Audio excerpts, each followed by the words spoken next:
Tollywood film ఇండస్ట్రీలో mega హీరోల సంఖ్య ప్రతి సంవత్సరం పెరుగుతూనే వస్తుంది.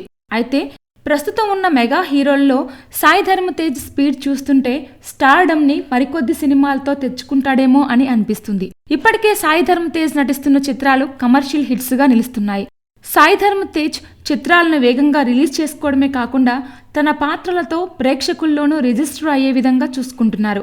ఇది సాయి ధరమ్ తేజ్కి ఎంతో ప్లస్గా మారుతుంది. ఇక తను నటిస్తున్న చిత్రాలకి హిట్స్ ఫ్లాప్స్ అనే తేడా లేకుండా యావరేజ్ టాక్స్తో ముందుకు వెళ్తున్నాడు.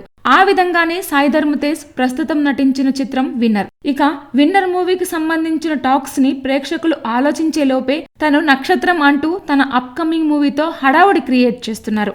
ఇదిలా ఉంటే సాయి ధరమ్ తేజ్ తాజాగా తన మేనమామ అయిన చిరంజీవికి కన్నీళ్లను తెప్పించాడని అంటున్నారు. ఫిల్మ్ ఇండస్ట్రీలో వినిపిస్తున్న ఈ వివరాలను చూస్తే సాయి ధరమ్ అంటే మెగా హీరోలకు విపరీతమైన అభిమానం ఉంది. ముఖ్యంగా చిరు, పవన్, నాగబాబులకి సాయి ధరమ్ తేజ్ అంటే విపరీతమైన ఇష్టం.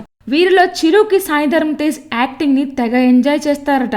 సాయి ధరమ్ తేజ్ చేస్తున్న యాక్టింగ్ లో తనని తాను చూసుకుంటున్నట్లుగా ఉంటుందని పలు సందర్భాల్లో చెప్పుకొచ్చారు. ఇక విన్నర్ మూవీకి సంబంధించిన కొన్ని సీన్స్ చూసినప్పుడు సాయి ధరమ్ తేజ్ చూపించిన యాక్టింగ్ కి తన కళ్ళల్లో కన్నీళ్లు తిరిగాయని చెప్పుకొచ్చారు. సాయి ధరమ్ తేజ్ ఇంత త్వరగా తన నటనలో పరిపక్వతను చూపించడం తనకే ఆశ్చర్యాన్నిస్తుందని మెగాస్టార్ చెప్పుకురావడం విశేషంగా మారింది.